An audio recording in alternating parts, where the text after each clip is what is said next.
Kolkata case पर supreme court में सुनवाई जारी है। सीबीआई ने सुप्रीम कोर्ट में रिपोर्ट सौंपी है, रिपोर्ट पेश की है।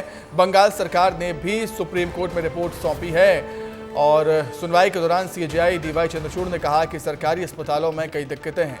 परेशानियों को लेकर मेरे पास कई मेल आए हैं। डॉक्टर 36 घंटे काम कर रहे हैं।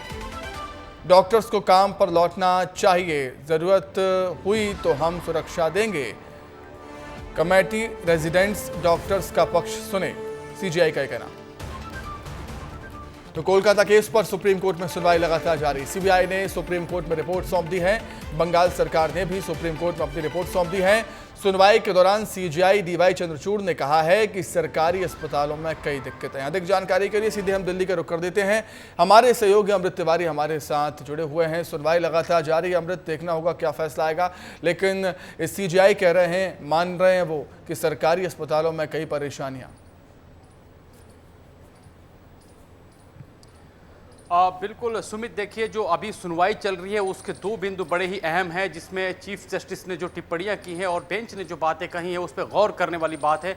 एक तरफ जहां चीफ जस्टिस ने ये कहा कि डॉक्टर जो है वो काम पे लौट जाए, क्योंकि वो भली भांति समझ रहे हैं, सुप्रीम कोर्ट इस बात को समझ रहा है कि उनके सामने दुश्वारियां किस तरह की हैं, परेशानियां किस तरह की हैं। और उन्होंने खुद उदाहरण दिया कि वो भी एक बार जब अस्पताल में भर्ती उनके प्रियजन थे तो वहाँ पे वो फर्श पे उन्होंने अपनी रात बिताई थी। तो उन्हें पता है कि डॉक्टर जो है 36 घंटे काम करते हैं। इनफैक्ट इस चीज़ को देखते हुए जो है जुडिशरी इस बात का ख्याल रखती है और एनटीए का जो गठन किया गया है वो इसी के मद्देनज़र है, जहाँ पे जो रिनाउंड और अनुभवी डॉक्टरों की टीम भी इसमें शामिल है। लिहाजा उनके जो स्टेक हैं वो कभी भी कंप्रोमाइज़ नहीं होंगे। उस पर बाज़ाब्ता अच्छे से काम किया जाएगा, उस पर उनकी सुनी जाएगी। लिहाजा वो काम पे लौटे। पहले तो उन्होंने एक बड़ी ही गुजारिश भरे अंदाज में डॉक्टरों से बात कही है। और दूसरी जो बात सबसे अहम है वो है पश्चिम बंगाल सरकार और वहाँ के प्रशासन की जो काम करने की विधि रही है उसके ऊपर गंभीर सवाल खड़े किए हैं।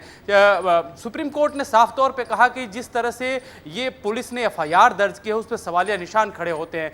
चीफ जस्टिस ने जो पश्चिम बंगाल के वकील है, दरअसल यहाँ पश्चिम बंगाल ने 21 वकीलों की फौज खड़ी की है, जिसमें प्रमुख रूप से कपिल सिब्बल शामिल है। कपिल सिब्बल से पूछा कि क्या इस पूरे मामले में जो एफआईआर जो दर्ज किया गया उसमें लेट लतीफ़ी नहीं हुई थी। उन्हें पूछा कि एफआईआर कब दर्ज हुई, तो कपिल सिब्बल ने बताया कि सुबह के 10:30 बजे के बाद जो है इस मामले को, घटना को प्रकाश में लाएगा। उन्होंने कहा कि जब ये घटना 11:30 बजे रात को होती है और अगले दिन 10:30 बजे होते हैं तो क्या इसमें संभावना नहीं बढ़ जाती है कि सबूतों के साथ छेड़छाड़ हो। यानी कि कहीं ना कहीं इस पूरे मामले में जो सीबीआई की स्टेटस रिपोर्ट है वो इस बात की ओर भी इशारा करती है कि इस पूरे घटनाक्रम में कहीं ना कहीं सबूतों साक्ष्यों के साथ छेड़छाड़ हुई है। अब इस स्टेटस रिपोर्ट के हवाले से लगातार जो बेंच है वो ये सवाल कर रही है पश्चिम बंगाल सरकार से, उनके वकीलों से, कि यह जो पूरी घटनाक्रम है, यानी कि पंचनामा से लेकर के परिजनों को सूचित करने की बात हो या एफआईआर दर्ज करने की बात हो, इन सारे मामलों में इतने सारे लूप होल्स क्यों हो। जस्टिस पारदीवाले ने तो यहां तक कहा कि देखिए अगली बार जब इस कोर्ट पे पेश होने जा रहे हैं तो किसी अच्छे पुलिस ऑफिसर्स को लेकर के आइए। यानी कि टिप्पणी कहीं ना कहीं बेहद गंभीर है।